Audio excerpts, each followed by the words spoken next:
నమస్తే welcome to Suman TV.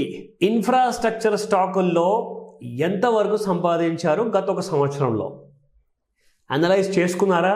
లెక్క అందిందా? తెలిసిందా ఎంత సంపాదించారని? ఎందుకంటే మ్యాక్సిమం కంపెనీస్ నేను మీకు చూపెట్టబోతున్నాను. ఫస్ట్ ఆఫ్ ఆల్ ఆ కంపెనీ కూడా ఏదో, నేను దాని గురించి కూడా నేను మీకు పేరు చెప్పబోతున్నాను. థర్మాక్స్ లిమిటెడ్. సో కింద నుంచి చూసుకుంటే అన్నిటికంటే తక్కువ రిటర్న్స్ ఇచ్చిన కంపెనీ 4% అండి. అది Gujarat Apollo industries limited. Gujarat Apollo industries limited 4% ఇచ్చిందండి, అన్నిటికంటే తక్కువగా. అన్నిటికంటే తక్కువ రిటర్న్స్ ఇచ్చిన స్టాక్ గురించి మనం మాట్లాడుకున్నాము. కానీ అన్నిటికంటే ఎక్కువ రిటర్న్స్ ఇచ్చింది ఇన్ఫ్రాస్ట్రక్చర్ సెక్టర్లో. మీకు అసలు ఐడియా ఉందా ఎంత ఇచ్చిందో? గత ఒక సంవత్సరం 2021 ఫిబ్రవరి నుంచి 2022 ఫిబ్రవరి వరకు 1768% ఇచ్చింది. అంటే ప్రతి లక్షకి 1768% రిటర్న్స్ ఇచ్చిందండి. అంటే you got 17,68,000 on an investment of every 1 lakh rupees. ఈ కంపెనీ పేరు వచ్చేసేసి లాయిడ్ స్టీల్ ఇండస్ట్రీస్.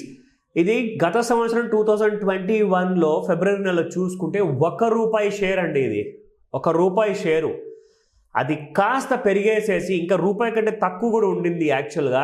అది కాస్త పెరిగి ₹15 పైన వెళ్ళిపోయింది. లైక్ 15-16 ఆ కైండ్ ఆఫ్ రేంజెస్లో వచ్చిందండి ఈ స్టాక్.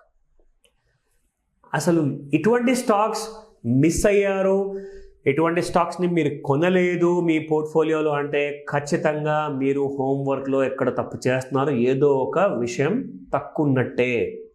ఆ కిక్ రాలేదండి ఆ రిటర్న్స్లో. ఎందుకంటే చాలామంది వ్యూవర్స్ ఏం చేశారంటే థర్మాక్స్ లిమిటెడ్ గురించి చెప్పండి, ఈ స్టాక్ రీసెంట్గా రిజల్ట్స్ కూడా అనౌన్స్ చేసింది, ఏం చేయమంటారు?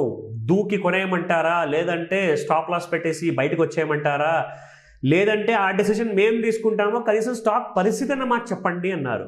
సో నేను మీకు చెప్పబోతున్నాను ఇప్పుడు. థర్మాక్స్ లిమిటెడ్ 67.78% రిటర్న్స్ ఇచ్చిందండి. అంటే దాదాపు 68%. అంటే ప్రతి లక్షకి 68,000 మీకు ఇచ్చింది.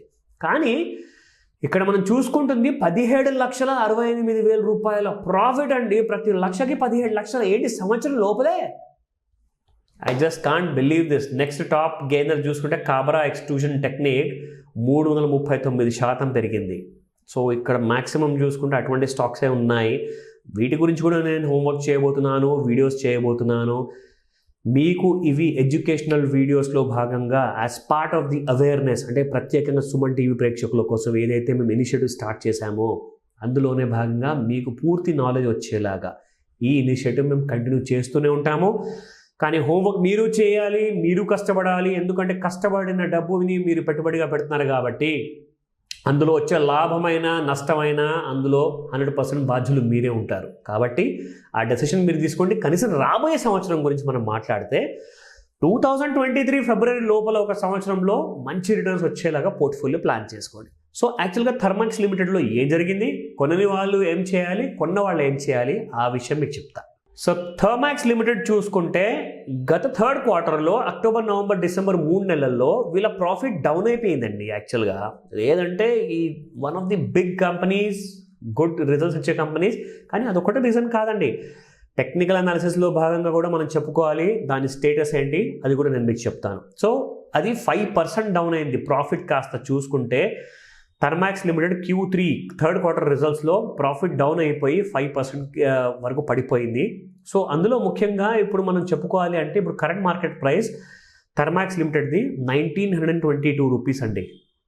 1,922 రూపాయల్లో ట్రేడ్ అవుతుంది. అయితే ఏం చేయాలి ఇప్పుడు ప్రస్తుతానికి ఉన్న పరిస్థితుల్లో? స్టాక్ మాత్రం బుల్ ట్రెండ్లో ఉంది. అయితే దీని బుల్లిష్ జోన్ ఎక్కడి నుంచి మొదలైంది? 1,188 రూపీస్ 70 పైసాలో మొదలైందండి. అక్కడ నుంచి చూసుకుంటే ఈ స్టాక్ ఫస్ట్ టార్గెట్ ఉండింది 1653, అది కూడా దాటైపోయింది. 2,100 అది దాటబోతుంది. ఆ స్టాక్ ఆ టార్గెట్ పైన ఉండాల్సిందే. కానీ ఏం చేయాలి, ఎక్కడ అక్యుములేట్ చేయాలి, అది మీరు డిసైడ్ చేయండి.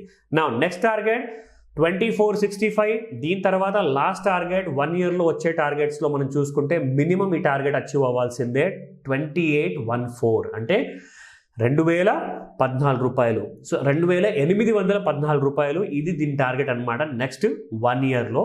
సో ఇది థర్మాక్స్ లిమిటెడ్ ఉన్న స్టేటస్. అయితే కొనని వాళ్ళు కొనాలి అనుకుంటే కరెక్షన్లోనే బై చేయాలి తప్పకుండా, ఎందుకంటే స్టాక్లో ఎలాగో నెగిటివ్ రిజల్ట్స్ ఉన్నాయి కాబట్టి ఇంకా ఎక్స్పెక్టెడ్ డౌన్ సైడ్ ఉంది.